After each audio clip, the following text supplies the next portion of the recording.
Malayang Sayaw. Kwento ni Kathleen Kisha Constantino.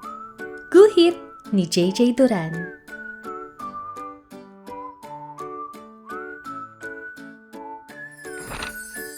Matagal nang gusto ni Malaya subukang magtanghal ng iba't ibang sayaw. Lumapit siya sa mga kaibigan niya para maghanap ng grupong sasalihan.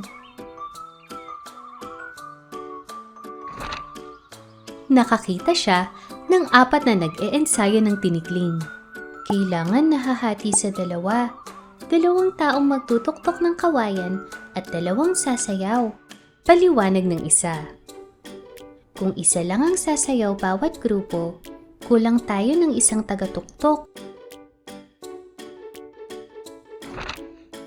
Lumapit siya sa isang pares na sumasayaw. Ipinapakita ng karinyosa ang ligawan noon. Makikita sa mga galaw nito na hinahabol na lalaki ang mahiyaing babae.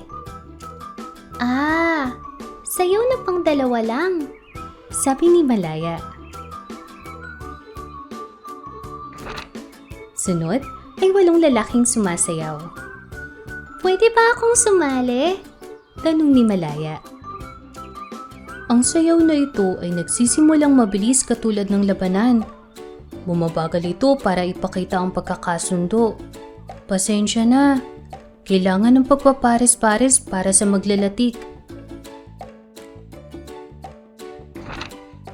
Napansin ni Malaya na madalas nahahati sa 2 tao ang mga sayaw.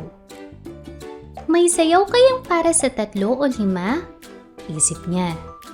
Nang biglang makakita siya ng 3 babaeng sumasayaw.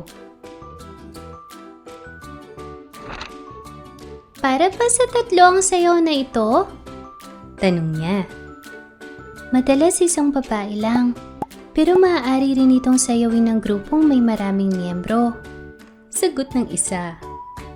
Walang kailangang kapares? Wala. Gusto mo bang subukan? Nagsikap si Malaya na matutunan ang pandanggo sa ilaw. Mahirap sumayaw ng elegante nang hindi nahuhulog ang 3 basong may kandila sa kanyang mga kamay at ulo. Nahihirapan si Malaya na balansihin ang mga baso. Malungkot niyang sinabi, "Kailangan ko pa ng panahon para mag-ensayo. Baka sa susunod, makakasama na ako."